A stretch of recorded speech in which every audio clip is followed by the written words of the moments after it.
আসসালামু আলাইকুম। খিচুড়ি রান্না করার জন্য চাউল, ডাল, মরিচ, হলুদ, ধনিয়া, জিরা, গরম মশলার গুঁড়া, আদা বাটা, রসুন বাটা, তেজপাতা, পরিমাণ মতন লবণ। প্যান বসিয়ে দিয়ে দিচ্ছি তেল। তেল দেওয়ার পরে পেঁয়াজগুলি দিয়ে দিচ্ছি।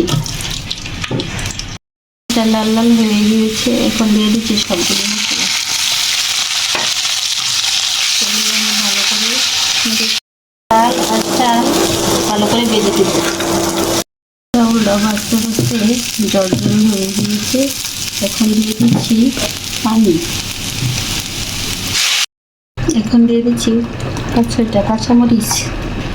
10 মিনিট আপনাদের দেখে রেখে দেবো। চুলার আঁচটা একদম কমিয়ে দিব। 10 মিনিট পর খিচুড়িটা আমার হয়ে গিয়েছে, নামিয়ে নিব। এখন কতটুকু ঝরঝরে হয়েছে।